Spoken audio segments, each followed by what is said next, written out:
How you going? It's Josh here and Intheswitch. Like, subscribe, all of that stuff down the bottom. It really does help the channel. So today I'm going to do another review here on the game card, or the virtual game card, and what you get along with the family subscription.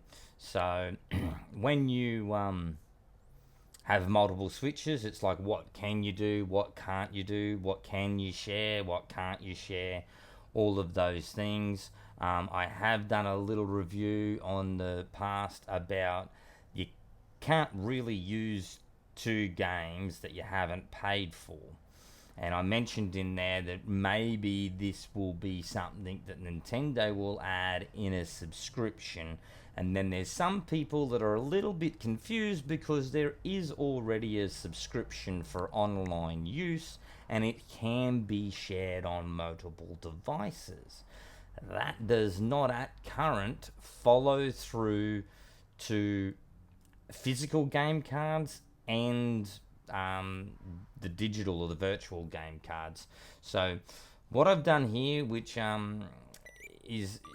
may be applicable, is that when you go to the Nintendo e-store, and I'll log in under my account here, and when that happens, when you have a look at the top right there, you'll see the little Yoshi logo. So I'll jump over into there.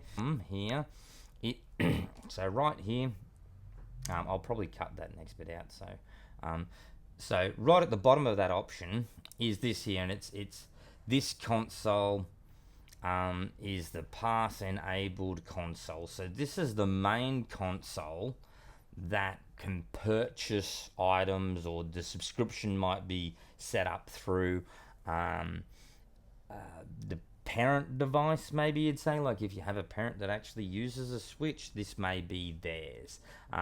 In the past, and to be honest, probably even still now, there is definitely a benefit for whatever that machine happens to be is the one that's not at home. So if you have a console and it's mainly set up at home and it's on the TV, and the kids, like I do, like the kids have a little Nintendo Switch Lite thing here. You can see it's also got a restriction on the top there, like a timer, because the kids are limited to how much they can physically use that in one time, in one day. If you have that machine, sometimes, having that console set up as the main, this pass enabled console, can be beneficial when you're not at home. Sometimes you'll run into things, and if you're not registered as that machine, you're just not going to be able to do it. It's just it. You can't do it. You're going to have to wait till you get home. Now, with their new system, there's this linking, right? So I currently have the Switch 2, and I also have the Switch, and these two are linked together, and that will come to one of my biggest gripes that I currently have with Nintendo, with what they've done, is if I want to share between these virtual game cards, it seems unbelievably easy to do that between only two machines, only two of them. If you have a third one, the third one can be part of your family group, and you can share one game at one time to that. And then it does become a little bit more difficult to unregister these things. So if I click on if I click on this thing, makes it a little bit harder to unregister these things. See, if I click on this here, I get to load to another console or lend to a family group member. These things are pretty much identical to between either of the linked machine, remembering that one of them is the one that can purchase things online. It's the one that I did before, that I showed you. The other one won't be the pass-through console. But virtually, as for sharing these digital cards, the linked machines can do that very easily. Anything outside of them two linked machines, not so easy at all. It probably should, the family group probably should be included. So I'm suggesting that more linked machines should be available, like, probably the 4. I'm pretty sure it's 4. I've got 3 machines, and I'm just going to show you just how it works if you don't really know. So I've got the subscription, and I've got the family subscription for the online play and for this here. So if I jump in here under my account, right? Yoshi being my account. So I'm going to jump in, I'm going to pop in to this, and this is, if you don't know, this is one of the very few things that you get to download all of these games. You get to play all of these games. It's all included with that subscription you get. And so I'll just, fire that one up. Okay, so that's going to go, and I'm going to jump over here, and I'm going to jump in to this switch, and I'm going to do the same thing. So I'm going to jump over here, and I'm going to click on the same thing, and I'm going to log in under my account.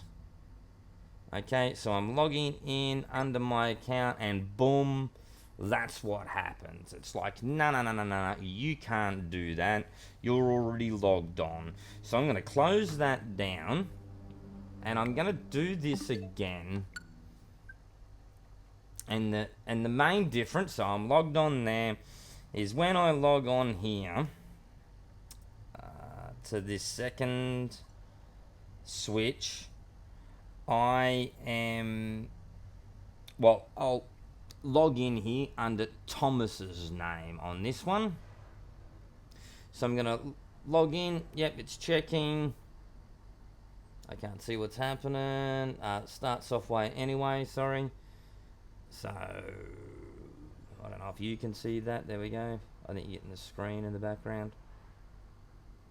So, let me just go to... so you can see. So, we've logged that. One player. Let's go to...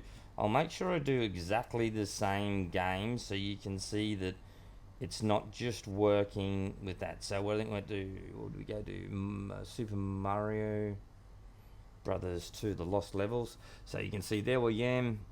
I'm going to click on that, and okay, so it's logged on. It didn't turn off like it did last time.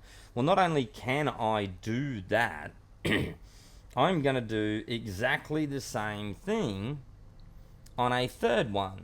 So I'm going to log in. I'm now going to go to a third account. I'm going to go to the other account there, the Soccer Life account. I'm going to click on that. I'll find the same. Yep, Mario game. I'm going to click on it again. And as you can see, no error has actually displayed there. So, Nintendo, with a family subscription, is allowing for that to happen. That's fine. You've got a family subscription. I'm assuming, not that I don't have it, but I'm assuming if you didn't have the family subscription, that you wouldn't be able to do this. Then there comes maybe some silly things, which maybe they'll change later.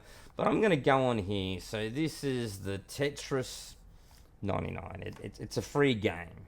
I'm going to log on there. I'm going to close that.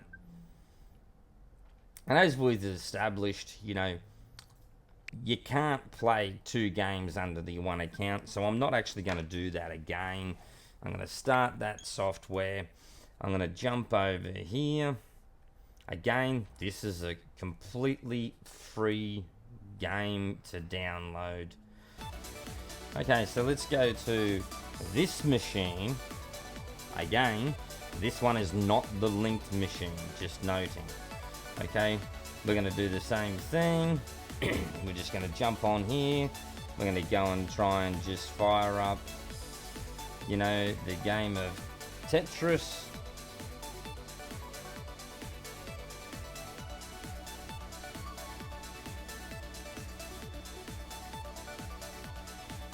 So as you can see, you know, this one here is going. We'll keep it going. Make sure that it doesn't cut out. So they're both going. So we've downloaded that software, and now we're going to click on this link here, and I'm going to go like this account. I'm going to jump on this account. And the thing you got to watch here is because this is the linked machine, by default it's going to ask to load the game, the digital game. But as you can see, because we've downloaded this, there's a start software. Boom.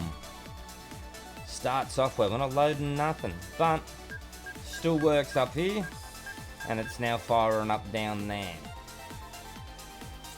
So that's what you have to do. It's also running over here. Again, it's on a third account. So the trick that we got to do here is, if you're a parent out there and you're confused, everyone needs to have their own account. Otherwise, you may struggle for the game sharing. The linked ones will share very good, and the non-linked ones, well, you know, if you've got a family account like this, I feel like all of them should be linked. But if you've jumped on and you've got a game, so if I start something,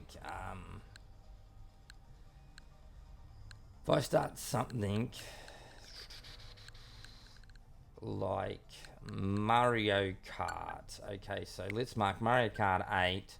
Let's just start that now. This is obviously I have a digital version of it. That's why I chose that. I'll just make sure. I do also have actually the cartridge isn't in there. What's in there? That was Mario. So I literally have that as well.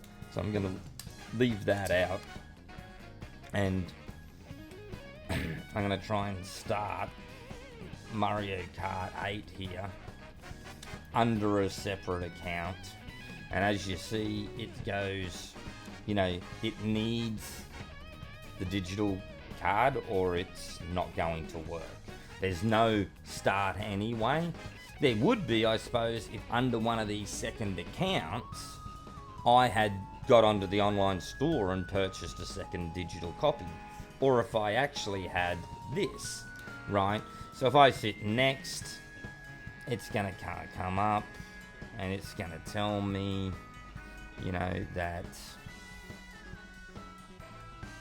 you know, load to this console. I'm going to load it to this console. Software's being played. You can't do that because it's being played.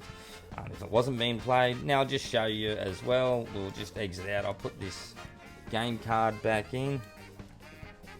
So the game card back in. Let's click that up again.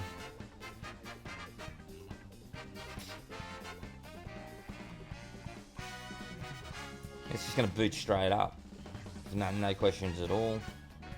Yeah, I mean, a matter of fact, if I close out of that, if I want to boot up now under the same account that's on that game, it's going to do that too. Don't really recommend that because, you know, this machine's going to try and remember your game history and it will save it to those accounts. And that's another just a good reason to have different accounts for different people, is just so when they play a game and it gets saved, it's just going to be saved under that account and everything will be fine. So that's going to be the how they work. And when I was suggesting in the last video that will there be a subscription, it wasn't that I wasn't aware that there was an online subscription. It was more along the lines of, you see those digital, I'll just show you the digital ones, like your Nintendo that you've got there, and the GameCube, and there's the Super Nintendo one, and there's a whole bunch of these. You know, they are shareable. You know, as long as you log in under a second account, so as long as you're not trying to use the same login, you will be able to, with a family account, play multiple of those like digital games. You know, you won't with the digital downloads. So that's the point that I was mainly making, and that seems to be a good point to make, is that, you know, will there be, or should the current subscription cover families to just download, say, one copy of Mario Kart World, and the benefit of having downloaded it is that it will be applicable to be shared to the family. Then some people would say, well, if that's the case, if you've actually got the game card and a family account, maybe you should be able to install that on one of these machines, and then it just all of a sudden go, hey, you've bought the game. So, you know, they have the game keys. They do that, which is another topic I'm not going into, but they have the game keys now. So maybe putting one of them in and going, oh, well, you've got a family account, so all of these machines can use it. Maybe that's something that they should do. Like I've said in the past, if you were paying for it through a subscription, I'd see that being fine. In reality, if you want to play two games at the one time, you need to buy two games. Like, you know, that's not the reality of the business of gaming. And I understand that in the past there's been ways to copy them, especially like in the PlayStation original era, where you could just take them home and burn a copy. And, you know, but even then you had to have a chip in your PlayStation so it would be able to read the burnt copy. But I know that people did that all the time, and like in the Wii, you know, there was ways to modify things. I don't remember exactly how it was done, but I had a mate at the time. He used to go down and to the video shop and rent all of the games, and he could like load them onto cards and just have all of them. He used to copy all the games. So, like, you know, there's obviously ways, and there's ways around this as well. You know, there'd be ways to, you know, there's the MIG switch, you know, that you could have, you know, and, you know, people are angry that, you know, if you use the MIG switch, that they might turn off the software. Let's face it, you know, with the Nintendo Switch 2, you own the Nintendo Switch 2, you know, potentially what you're not owning is the right to use their software. Some people don't like that. Some people are really super against it. But the reality of it is if I wanted to take this and there was some type of, Linux operating system that I could install on here, and I could start playing PC games because I put a completely different operating system on it, in reality, I don't think there's anything at all that Nintendo can do to stop you, because you own this, but they own the right to the software. And what they're saying is that you shouldn't, you know, modify the software. I think that's reasonable. I think Apple does that. Like, you run the risk if you jailbreak an iPhone that they'll brick it, which is really just not stopping, you know, the iPhone from working. It's turning off their software, saying, hey, I don't want you to edit it, and I don't want you to modify it, and I don't want you to do any of this stuff. And as such, we're just going to turn our software off. And you know, especially if you've modified their software potentially to be able to download everything off of the iTunes stores for free. You know, you modify their software so you get some access to plain copy games that you haven't paid for, then I think they're in the right to just go, well, you've modified our software and we don't want you to do that. Like, you know, and I get that, you know, some of their contractual things that they've written there leave it very open for them to do pretty much anything that they want. And that's probably from design. That the reality is will they follow through doing anything they want? Probably not. So, you know, as for it, if you want to play two games, probably buy two games. You know what I mean? That's how the online system works. And I suppose write in the comment down the bottom, do you think a family account with Nintendo should go over to other online games? Like, the reality is if you're not paying for that online access, then you know, you're only going to be left with one game that you've downloaded, and you'll only be able to use that on one device. So it's only a temporary thing. It'll be a thing that you'll be paying for, you know, and getting while you keep paying for it. So anyway, I'm going to leave it there. I hope that explains a little bit more in depth on exactly what you can and can't do with the current family account that Nintendo offers. And it doesn't really go over into a bunch of other things. Like I said, if you've got a game playing and you've downloaded it and it's a game that you've got to pay for, or even the free games, you'll have to actually download another copy of the free game too. And I'm not sure it actually downloads a copy. I think it just gives you the authority to use it under that account that you downloaded it on. See. But anyway, look, that's just a run up. If you want more, let me know if you want more. You know, like and everything down the bottom. If you're interested in any of this stuff, there'll be links down the bottom to how you can purchase it. It'll make no difference to your price, but it'll help out the channel. So, yeah. Anyway, that's it. Have a good day and follow for more.